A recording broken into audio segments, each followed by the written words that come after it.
Ladies and gentlemen, you will help me applaud each panelist as I invite them on board. And we'll start with you, David. David Waithaka. Karibu sana to the set. You should sit down. Yeah, you should sit down. Thank you. Thank you very much. Karibu. We're going to have Linus. Let's applaud Linus as he comes on stage. Great. Then you're going to have Stella. Stella is here with us. Karibu sana. Tumpigie makofi pia. Great. Thank you very much.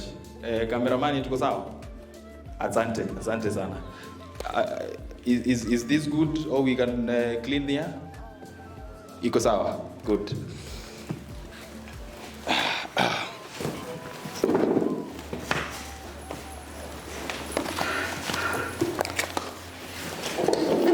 So I'll give you a minute to introduce yourself. Tuambie wewe ni nani, unafilaji kukuwa Mwafrika. What has been one of your best moments of being African? I think although we agreed with that friend of mine that we will disclose that when we get older, I was at the verge of disclosing something that happened to us in regards to being African. But tell us, David, what has your journey been being African and what do you do? Good afternoon. Salama. Can they play with the sound? I think it's too loud. Am I okay? Yeah, amazing. So before I start officially, I would love if we could stand, if we could all stand. I'm not taking the time, but yes. So my name is David Newt Waithaka. I lead 2 projects. One is called Books and Trunks, whereby we are building portable libraries, sending them into communities. We've been doing that for the past 3 years. We are working on policy around crisis areas to be able to support education in Africa. And the second project I'm doing is called Palava Grove Institute. It's an African youth think tank, whereby last year I was able to be invited by the Ministry of the Foreign Affairs of Czech to go present something on Africa at the Deputy Chambers of Commerce, at the Deputy Chambers in the Parliament. Wako na majina mingi, but something Deputy Chambers in the Parliament of the Czech Republic. And importantly, something we've been doing is we are working around humanitarian, around Africa. Today is African Day, and one of the most important aspects we're talking about is unity, love, and freedom. While we have countries that are dying, we have Sudan, whatever is happening in Sudan, if you follow through. We have Congo, if you know what's happening in Congo. We have Libya, ever since Muammar, the wars never stopped. We have what's happening in the Sahel region, whereby there's increased terrorism. So importantly, I wanted to do a silence, to give a minute of silence, not really a minute, just 10 seconds of silence before we now officially start. Okay? Amazing.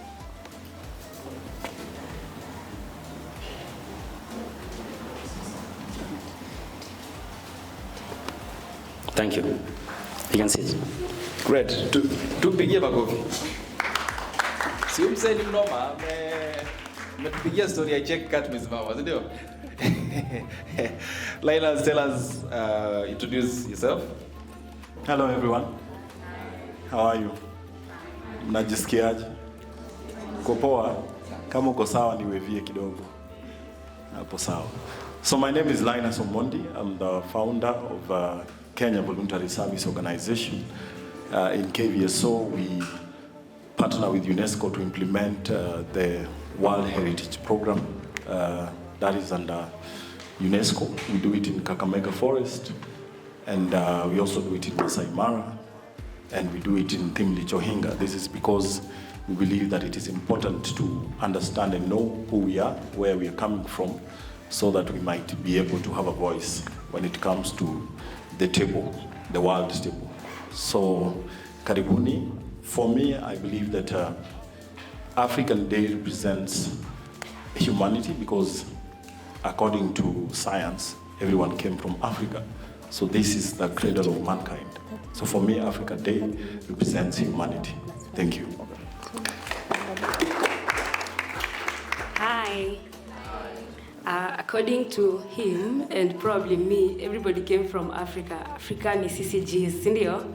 So my name's Stella Wanjiru, and I'm just an African. I'm happy to be here. I'm an engineer, but I do a lot around climate action and we are all social beings, sindio? So when we talk about Africa, despite what we do and everything in Nakwanga embedded, we all share the same thing, sindio? Being Africans, our values and what we believe in. So this is an easy panel. We're hoping to engage. It's gonna be amazing. Thank you. Great, thank you very much. Let's give her a round of applause. Hiyo iko sawa kabisa. You have rightly seen that the panel is quite diverse. Himself, he has been out of the country and doing a lot of humanitarian work. Himself is the founder of KFSO, and here is an engineer, a woman engineer from Africa. Is that's something to applaud? It is. Yeah, that's something. Let us do it better. Let us appreciate an engineer from Africa. It's true, and the applause is because Africa's history is domiciled with struggle for women to be in position, right? Yeah, great. So, following our recent conversation, I think it would be right to engage with you on that direction of some of the African cultures that we do have. What do you think are some of the African cultures, and how can we use our cultures to solve some of our social problems that we encounter today? Because we usually have the challenges of westernization. Problems have become diverse. It is not like the issues that we used to tackle in the past. These days, society has changed. Challenges have changed. What are our African roots that can help us live fairly and justly? Linus. Thank you so much. I think it is also, I really appreciate this day because I saw that it was started in 1963 on the 25th of May. So this is a day to celebrate who we are and what we feel. So for me, I would say that as the people of this continent, we need to embrace who we are. Because you'll find that, for example, we have this dance called Isikuti. I don't know, wangapi wanatoka Western? How many people are from Western Kenya? Hatuna Waluya kwa nyumba. Yes, Isikuti, you'll find that UNESCO is trying to preserve it because they are saying that it is in the list of an intangible heritage that needs urgent safeguarding. And these are some of the things that we as Kenyans, if you look at Sura Yako, the song, it came from that Isikuti beat. And a lot of people appreciated it. If you go to, for example, I've been fortunate enough to travel the world. And if you go to various countries, they say, oh, that Sura Yako has a very unique beat. This is like, is this the voice or the beat of Kenya? Because this is something we've always been missing. We've always been emulating songs like from Niger or songs from the West. But this song really gave us something that we can be proud of, and we can. Accessibility shortcuts, 19 items, voice guide. Yes. And we can call it Kenyan. So if we talk about what you're talking about, I've been fortunate enough, I told you we do programs in Kakamega Forest, which is in the tentative list to be a World Heritage site. And once a site is called a World Heritage site, then there's a lot of visibility by the world. And if you go to Kakamega, you'll find that the community living adjacent to it is preserving it at a very high level. You'll only see that only in Kakamega, the people, the community is living in harmony with the forest. This is because, as I talked about Isikuti, the instruments that are found on the drums and all those sticks are found in the forest from a certain tree. If we talk about the initiation rites, like circumcision, they're also done in the forest. If you look at also some of the trees that are used for herbs, medicinal value, they're found in the trees. I think if someone saw me last month, my hand was broken, and a friend of mine had talked to a herbalist from Kakamega, and he came with a small herb that he used to rub it on my wrist, and I think in less than 3 weeks, my arm, I had a fracture. It came like it connect vizuri. So these are some of the things we need to appreciate as Kenyans, as Africans. We have what it takes. The only thing we need to do is believe in ourselves. And I think you people, you know the story of the first, what do we call it? Dissection of the brain that was done. It was done here in Kenya around 18th century in Kisiland. So we have the skills, we have the people, and we have what it takes to take our continent forward. So I don't know if I've answered that question, but that is my take. Very good, very good. Thank you very much. Thank you. Do we still have Luyas here? Yes. They have come now. Great. Now, when Luyas were being called, you're not here. No problem. I will give a break. I will mention it. Okay. That is fine. I'm being told that there is some wings coming your way. You might be given wings. So when you're given wings, don't fly out of the session. Okay? let us continue being together and fly together. I hope they will also extend them to us here, because we may be needing them more, so that you can fly higher as you see us high. Okay, David. Yes. David, Linus has painted us a very beautiful picture of African culture, and that we should believe it. Yes. And that it's a good thing, such that it ended up giving him medicine for his hand. Tell us, are there some African cultures that are dangerous and that can propagate injustice and unfairness? What do you think? No, I think I am a man of faith. And importantly, when we talk in a conversation of faith and African, whatever it is we practice, everyone has a way around African. It says it's paganism, it's whatever it is. Whether it's in the feminist movement, we say African culture holds to patriarchy. All at the same time, if you read through history, you find and you understand that Africa as a continent is the only continent that had matriarchs. We get to find that early on in Bungoma, in Ghana independence in the 18th century, it was a full army of 10,000 people led by women. It's only in Africa whereby we had women as chiefs, as kings, as warriors, fighting and leading movements. This is only after the British colonialism, basically the global colonialism and the introduction of the Victorian woman type of nature, whereby we had to find that women only need to be seen, women only need to be pretty, to be seen, the sex symbolism and all that. That is something that is not of our own doing, of our own making, but is attached deeply to us. If you look at Africa, you asked me what is one of the most amazing things about being Africa. Last year in Czech, I was asked if we have Coca-Cola in Africa. It's interesting to be asked if you have Coca-Cola, because if you look at it in a policy way, these are people who are leading IMF, who are leading the World Bank, and when they are able to actually build something that is concerning Africa, as if we cannot do it ourselves, they take it to the point of they are not yet there. They're not yet there in matters of knowledge, they're not yet there in matters of development, or even the whole country itself is not even able to have one manufacturing plant of Coca-Cola. We get to see that if we look at culture, you've asked if we have anything negative about culture. Yeah. Do you take it out of perspective? We have 2,000, we assumed to have 2,000 tribes and over 3,000 languages in Africa itself alone. Of all of these, if you are able to now say the Bungoma or the Kikuyus commit FGM, you now paint a picture of Africa from what one tribe out of 2,000 is doing.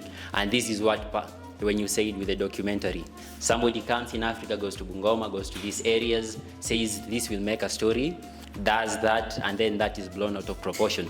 I grew up knowing South America people eat people, carnivorous, because I saw, when I was 7 years old, I saw a documentary of carnivorous in Brazil. I was like, people wanakulana huku hatari. Until you get to now learn, educate, and know yourself. So the only way we get to actually counter is do not allow anyone to tell you your culture is wrong. Do not allow anyone to tell you that this, what you're practicing, kills. get to know, get to read, get to gain the power and the knowledge. And I think that's the beauty of it. Great, thank you very much. I think that also takes me to a story I saw by Chimamanda Ngozi Adichie on the danger of a single story. Sometimes we believe things and we have never heard about the full story of how they came to existence. Lenas, you had something to add, just briefly. Yes, I heard him talk about FGM, and I've been fortunate enough to go and work with the communities where this practice is done. And I was really shocked that when we went to Korea, the women themselves were telling us that this culture for them is a very good culture, because if you don't go through it, because it's like circumcision. Before you become a man, then you go through some rites, you're trained, you're told about the tribe, and they have this hierarchy until now the cut is done and now you become a woman. So I think, depending with the community, I would say that what shocked me was that for them they said FGM was a good thing, and they felt that other people were imposing things that were alien to them. So it is also, just as you talked about the danger of a single story, as for men, because nowadays we want to be equal. So they say that why can men circumcise and women cannot circumcise? Because the thing is the same, the initiation is the same. So I think maybe we can coin it to the audience and maybe ask them what are some of the bad cultural practices that they feel is in their community, so that we can also understand, because I think here a few communities are represented here. Great. Yeah, but for them, I know people come from a diverse parts of the country, and we can also learn more and understand the different tribes. I can see the Maasai people here. I can see Kalenjin and all that. Thank you. Thank you. You can see we are going to a very interesting session now. We are starting to begin to get there of Q&A, and already a panelist is asking the audience questions. So the audience should now brace themselves, because the questions are coming here. Stella, in the advent of change in the culture of Africa, we are in the wake of climate change. What is the position of young people, especially young people, in tackling climate issues, especially in rural areas? Okay, that's a good question. But before I answer that question, let me ride on some of the things they said. A little bit kidogo perspective, simnajua, we all see kidogo differently. And that's why there's a diverse panel, sindio? So on the issue of values that we should uphold for Africa, I think some of the things that we should put a lot of consideration on is morals, the basic morals of what Africa was. Africa was rooted in principles. Africa, there are things you couldn't do just because that's the value that should be there. And they helped us become different people. Times have changed, but I don't think values and principles have changed. If it's respect, if it's kindness, if it's being a good person, these are things that Africa believed in. So I read some story somewhere that we were colonized because we were nice. We were welcoming, we were warm, and we just welcomed everybody who came. That's a theory I read before you come to me. But also, it's good to uphold some of these things. Riding on his question, it was about, he commented about FGM and some of the things, but this is what I have to say. I think time has come, trends change, people learn new things, and where people in the community hawajasoma hizo vitu, sisi wenye tumetokea tukajua dangers, mauzuri za zenyewe, we should go back there na tuwaambie this is right, this is wrong, this is why, because you can't tell somebody this is wrong while amegrow akijua it's right. So you have to know how is it wrong and tell them how it's wrong, obviously kutoka kwa evidence and some facts. So I think for some trends that used to happen kitambo are actually not good.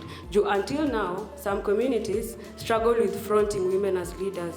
Some communities struggle with the fact that somebody can stand and say something, is a woman, is a man, amefanya. I think as time goes by, we upheld the morals as we also look on that times are changing and we need to take things the way they are. Na hivyo ndo kuko na kutaendelea kuchange, si ndio? Now on my question on climate change, what I think should be done by the role of youth in it. So I think it's a very diverse question considering climate ni kubwa. But one of the things is upholding indigenous knowledge. Indigenous knowledge ni kama venye amesema yeye alitritiwa na madawa za home. Sindio? That's indigenous knowledge. And every community has its own indigenous knowledge. Kenya sisi, Wanjiru, Kikuyu tunafanya, Masai have others. We can learn from each other. We can continue like making sure zile vitu zinafanyikana huko home, pia zinafika the urban areas. If it's innovations, unapatanga kuna viondo, kuna nini. But our watu huko most time in the rural areas, wewe uko tech savvy, unajua digital, mamako anashona kiondo, but you can't come out and tell them we can sell through this platform, yet you're the empowered na aliuza vitu akuempower na wewe huoni kama ni important umfungulie social media platform umuzie viondo zake. And also teaching those who can in the society innovations, kutengeneza vitu kidogo kidogo yenye agenda shule, and then mnaonyesha how to come up. Since sisi ndo tunasemekana tech savvy nini, of which it's true. Where is your role? What role are you playing? Kuyo mtu mzee mwenye ako home aizifanya kitu. I think it's time we all take up such things kidogo kidogo. They look small, but if you imagine you do it for 5 people in your area, I do it for 3, you do it for 1. We are creating a different generation of both of us, the old and the young, who are empowered, just that in different ways. Yes, thank you. Thank you very much, Stella. David, one of the biggest challenges in Africa today is unemployment. Okay? Many young people in Africa are looking for jobs, and a lot of suffering, a lot of loss of hope. We saw what happened last year across different countries in Africa where young people are holding governments accountable, and it is believed that young people are losing hope in what it's said that we have a lot of education but no opportunities. So how does culture affect how young people think about jobs, farming, and business? Does our African culture plays us? Now, actually, this could be the right way to frame this question. Does our culture balance with the system that we grow through? What is the effect of the circumstances we are in? So, powerfully, to answer that question, I would say a phrase that we use, because I am a cultural diplomat myself. Culture never changes. Culture is the same all through. Tradition changes. Tradition is what changes with times. FGM is what you get to a point, and as it over the 50 years helps us in a way, and we shift our perspective, we shift our minds alongside such things. If you see into culture, the Kikuyus were actually one of the largest tribes in Kenya that practice FGM. People do not know this. Mzee Jomo Kenyatta, in his book Facing Mount Kenya, he even gave a whole chapter in defense of FGM. He said we must hold on to it, we must hold on to it. But later on, with the growth of the African churches coming into Kikuyu, the PCAs, they had to change their mind. They asked themselves that question. So with now, one thing we have to actually understand is, do we ever get to a point whereby it's too old, it's too common for us to hold our values? As she has actually said something amazing. Culture is a perspective of how we work. Ways we used to work and the ways we used to build knowledge for economy back in the time used to be through indigenous knowledge and through apprenticeship. We are now whereby there is no mismatch in our industry, in how we get to actually translate what we get to school into the working area. One way we'll be able to actually, there is no mismatch, number one. So one way we'll be able to actually now take the account of culture and be able to make sense of it is to now see how it used to be done before. People used to do, we go to communities, we apprenticeship, whether it's under a farmer, whether it's under watu ambao wanaitwa nani? Carpenters, exactly. Yeah. We do not actually get to disband ourselves, holding European values. Yeah, I need to because the white collar job was built. Do you know the history of schools? They say schools was introduced in Africa with the secretariat, the white collar jobs, to put Africans in offices. It was basically introduced to create a workforce. So what we do is work must have purpose. That has always been what we all do in Africa. Work must have purpose. Whatever you do has a calling and has a purpose to your generation. So if we take on the mindset here, I am not doing it for money, I am not doing it for my fame, I am doing it to be able to bring change and something that will be able to support a generation. That is a mindset that we need to have, as you said, values.